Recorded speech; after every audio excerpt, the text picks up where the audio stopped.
नाग पंचमी की कहानी। नाग पंचमी व्रत कथा। प्रिय मित्रों, नाग पंचमी की ये प्राचीन कहानी बहुत ही प्रचलित है। हम आपको आज की वीडियो में नाग पंचमी की संपूर्ण कहानी विस्तार से सुनाने जा रहे हैं। कृपया ध्यान से और पूरी कहानी सुनिए। आपको नाग देवता का आशीर्वाद जरूर प्राप्त होगा और आपकी सभी मनोकामनाएं जल्द ही पूर्ण होगी। मित्रों, कहानी शुरू करने से पहले हम आपसे निवेदन करते हैं कि जो लोग पहली बार हमारे चैनल पर आए हैं वो सभी लोग हमारे चैनल सनातन लोक आदमी को सब्सक्राइब जरूर करें। दोस्तों, अब कहानी शुरू करते हैं। एक नगर में एक सेठ जी रहते थे। उनके 7 बेटे और 7 बहुएं थी। इन 7 बहुओं में से 6 बहुओं के तो पीहर थे, लेकिन 7वीं बहू के पीहर नहीं था। जब वह गर्भवती हुई तो उसे घेवर खाने की इच्छा हो रही थी। उसके पीहर नहीं था तो उसने एक घेवर चुराकर पानी भरने गई तब ले गई। वहां जाकर पेड़ के नीचे घेवर रख दिया और सोचा कि पानी भरकर आराम से घेवर खा लूंगी। जब वह पानी भरकर घेवर लेने गई तो वहां घेवर नहीं मिला। उस पेड़ के पास एक बांबी थी, उसमें एक नागिन रहती थी। वह नागिन भी उस समय गर्भवती थी। घेवर को देखकर नागिन की इच्छा उसे खाने की हुई और उसने घेवर खा लिया। उस नागिनी ने सोचा कि यदि साहूकार की बहू मुझे गाली देगी तो मैं उसे डस लूंगी और यदि कुछ नहीं कहेगी तो इस बिना पीहर की को पीहर दिखा दूंगी। साहूकार के बेटे की बहू ने कहा कि शायद कोई मेरी जैसी ही होगी जिसने ये घेवर खा लिया। ऐसा सुनकर नागिन बहुत खुश हुई और उसने अपने बेटों से कहा कि तुम इंसान का रूप बनाकर जाओ और साहूकार के बेटे की बहू को लेकर आओ।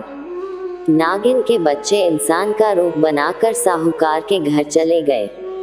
वहां जाकर उन्होंने कहा कि हम हमारी बहन को लेने के लिए आए हैं। तब सास ने कहा कि पहले तो कभी नहीं आए, इतने दिन कहाँ थे। तब उन्होंने कहा कि जब हमारी बहन का जन्म हुआ तब हम नानी के घर थे और शादी हुई तब हम परदेश कमाने के लिए गए हुए थे। उन लड़कों ने बहुत सारे कपड़े, गहने और मिठाइयाँ बहन के सास और जेठानियों के लिए ले गए थे। सास अत्यंत प्रसन्न थी और जेठानियाँ उसे देखकर जल कूद रही थी।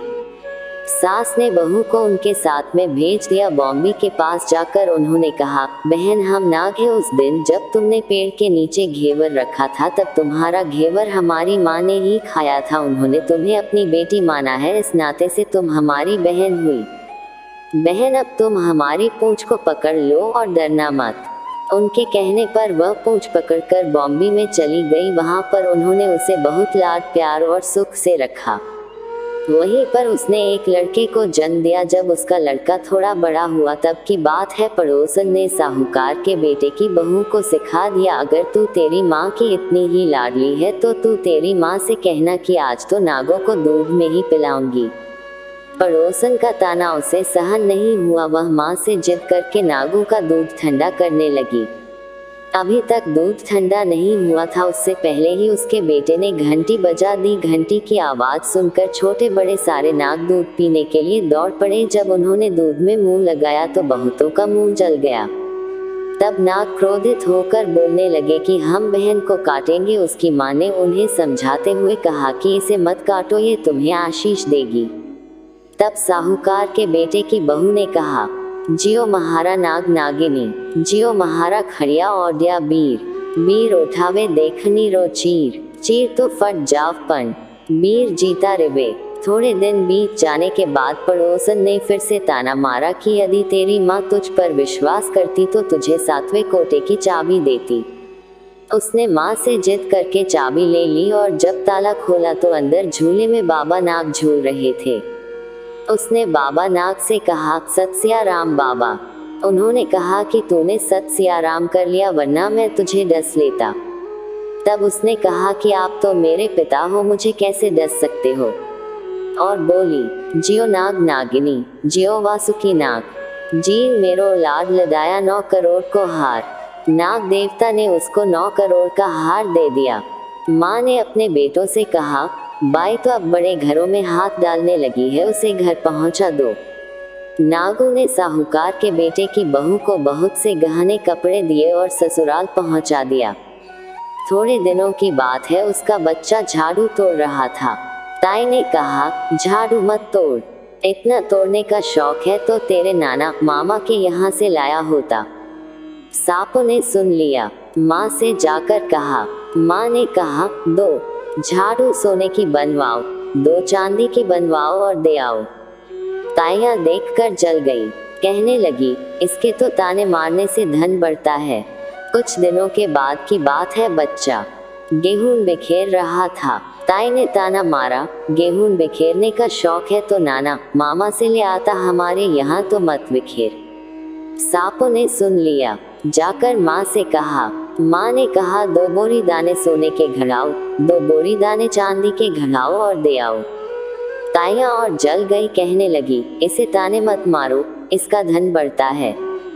छोटी जेठानी लकड़ी लेने गई। वहां सांप था। उसने सोचा सबसे छोटी को भेजना चाहिए, सांप उसे खा जाएगा तो मुसीबत मिट जाएगी। छोटी बहू लकड़ी लेने गई तो वहां सांप बैठा था। बोली, भैया राम राम। सांप ने झट से बिछुए दे दिए। पहनकर छम छम करती चली आई। जेठानियां देखकर जल गईं। 2-4 दिन बाद पान की गड्डियों में एक सांप देखा तो बड़ी जेठानी ने सबसे छोटी को पान लेने भेजा। उसने सोचा आज अवश्य सांप काट लेगा। सांप को देखकर छोटी बोली, भैया घर के क्या हाल चाल हैं? घर में सब ठीक तो हैं? सबको मेरा राम राम कहना।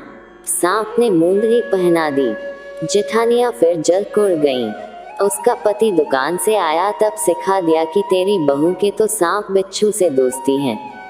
साहूकार का बेटा अपनी बहू से रात को कहने लगा, सच सच बता सांप बिच्छू तेरे क्या लगते हैं, जो तुझे काट खाने के बजाय गहने देते हैं?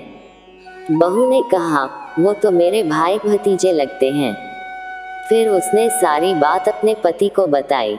पति ने कहा, तो क्या तेरे भाई भतीजे तुम्हें ही बुलाते हैं? कभी अपने जमवाई को यानी हमें तो बुलाते नहीं हैं। आने कोने में छुपे सांपों ने बात सुन ली तो जाकर अपनी माँ से कहा। माँ ने कहा, दोनों को बुला लाओ। वे इंसान का रूप बनाकर दोनों को व बच्चे को बुला लाए। खूब कपड़े गहने देकर तीनों को विदा किया। ऐसा समर्थ पीहर नाग पंचमी की कहानी कहने वाले को, नाग पंचमी की कहानी सुनने वाले सबको मिले। जैसी अनपीहरी वो पहले रही थी, किसी को भी न रखें। दोस्तों, श्रावण कृष्ण पंचमी को नाग पंचमी कहते हैं। कहीं कहीं पर ये त्योहार श्रावण शुक्ला पंचमी को मनाया जाता है। नाग पंचमी हिंदुओं का पावन पर्व है। इस दिन महिलाएं नाग देवता की पूजा करती हैं और नाग देवता को भोग लगाती हैं।